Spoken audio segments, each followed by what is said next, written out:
Em nosso estudo de hoje, a lição 84 do Livro da Esperança, Palavras de Jesus. Olhai para as aves do céu, que nem semeiam, nem cegam, nem ajuntam em celeiros, e vosso Pai Celestial as alimenta. Não tendes vós muito mais valor do que elas? Mateus capítulo 6, versículo 26. Deus conhece as nossas necessidades e a elas provê como for necessário.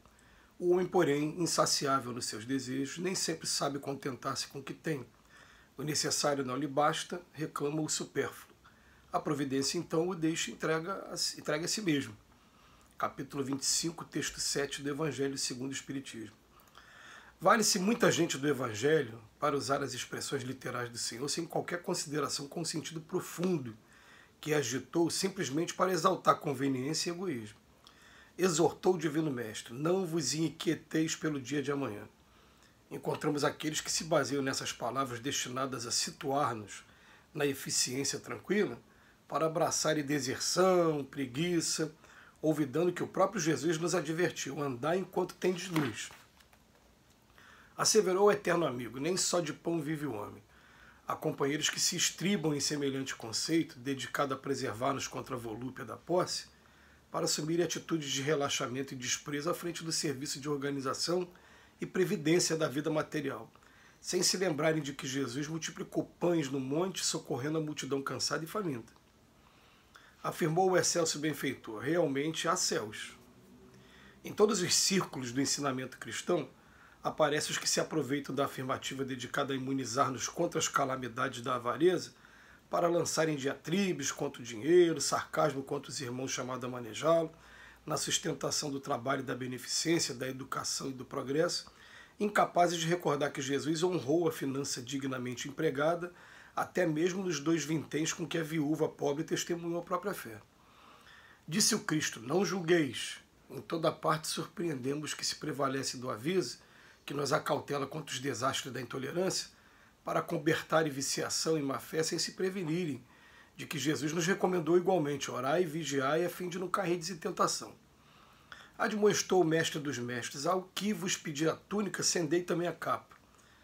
Não poucos mobilizam o acerto consagrado, a impelir-nos ao culto do desprendimento e da gentileza, para estabelecerem regimes de responsabilidade e negligência, quando Cristo nos preceituou a obrigação de entregar a cada um aquilo que lhe pertence, até mesmo nas questões mínimas do imposto exigido pelos poderes públicos a solicitar dar a César o que é de César. Não podemos esquecer que as palavras do Cristo no curso dos séculos receberam interpretações adequadas aos interesses de grupos, circunstâncias, administrações e pessoas. A doutrina espírita brilha hoje, porém, diante do Evangelho, não apenas para aliviar e consolar, mas também para instruir e esclarecer.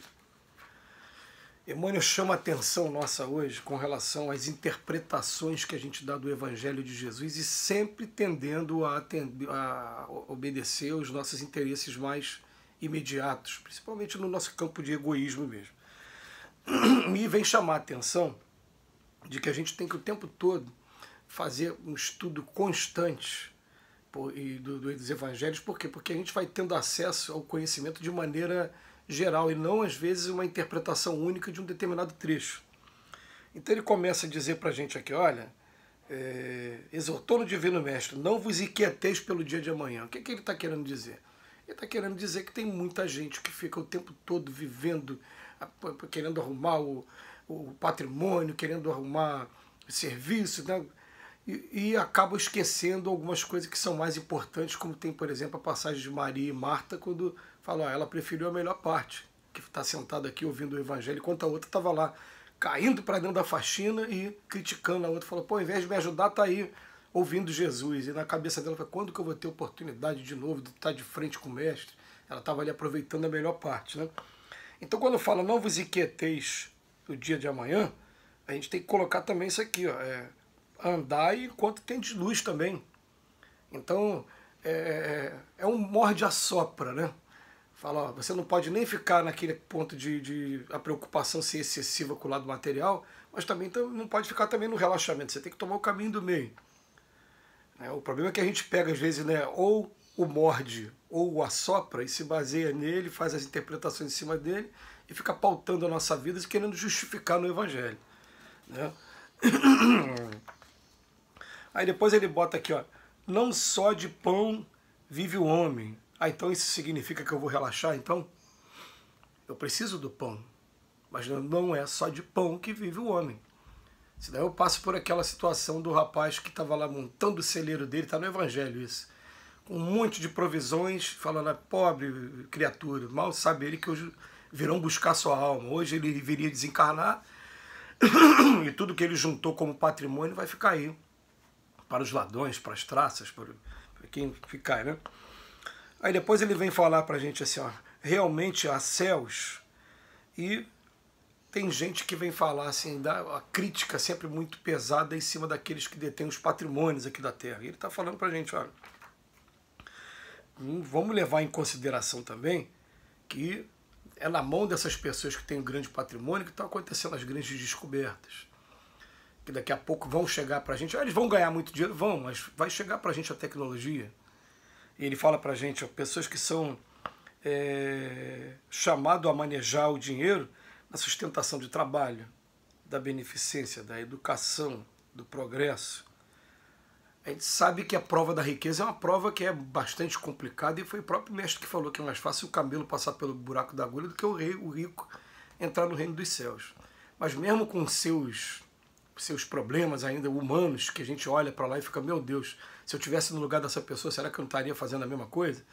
A gente, ao invés de criticar, vamos pensar assim, né, que Jesus possa estar abençoando para que eles possam estar utilizando o recurso que está na mão agora nesse momento da melhor maneira possível, que a gente sabe que a gente não é proprietário de nada. A gente aqui no máximo é usufrutuário. Então deixando a gente usar, e daqui a pouco ó, retiro a gente desse cenário aqui da vida, e tudo que material vai ficar por aqui para alguém. Depois ele vem para uma outra passagem e fala, não julgueis. Mas não julgueis não significa que você vai ter que ficar quieto o tempo todo, observando tudo acontecer, e não vai contribuir para o progresso. Tem um texto no Evangelho segundo o Espiritismo maravilhoso, que ele vai falar assim, né? A pessoa que está emitindo censura, ela pode ter dois objetivos. Uma, realmente a preocupação educacional, a preocupação de chamar a atenção de um amigo. A outra não, só expor aqueles males para maledicência mesmo. É a famosa fofoca aí, né? E o que ele está falando para isso é orai e vigiai a fim de não cair de tentação também. A gente não vai julgar, mas ao mesmo tempo a gente vai procurar auxiliar também, né, aquelas pessoas que estão mais próximas que a gente. Aí depois ele fala para a gente, o que pedir a túnica, cedei também a capa. É dessa maneira? Não é também para entrar nessa coisa da irresponsabilidade. O que ele quis estimular aqui? A você não buscar nunca a ideia de vingança.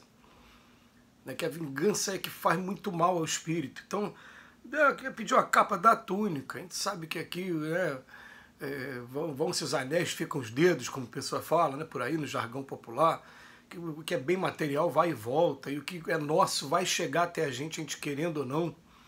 Né, a gente tem que fazer a nossa parte também, mas vai chegar para a gente. Então, né, não é para a gente ficar também levando isso para o ponto da irresponsabilidade, o desapego total a tudo, e também sem conseguir fazer diferença nem na própria vida, quanto mais na vida dos outros.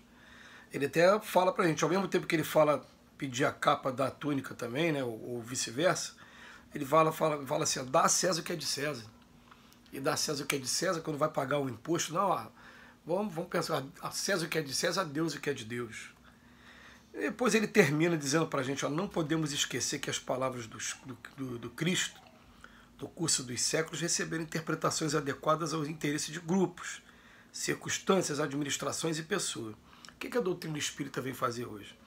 Emmanuel, então, que a gente vem se dedicando a esse estudo, ele tem uma capacidade ímpar de pegar o mesmo trecho do Evangelho e trazer 4, 5, 6 interpretações que se complementam, deixando a gente entender que o negócio vai muito além do que a gente imagina, porque um espírito igual o Cristo, quando teve aqui a gente, é um espírito muito além ainda da nossa capacidade de compreensão, com uma capacidade intelectual e moral esplêndida.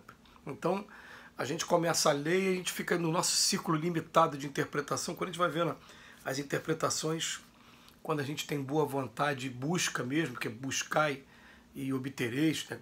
Conhecereis a verdade vos libertará, ela vai chegando para a gente, principalmente através de reflexões como essa de hoje. Que Jesus nos abençoe hoje e sempre.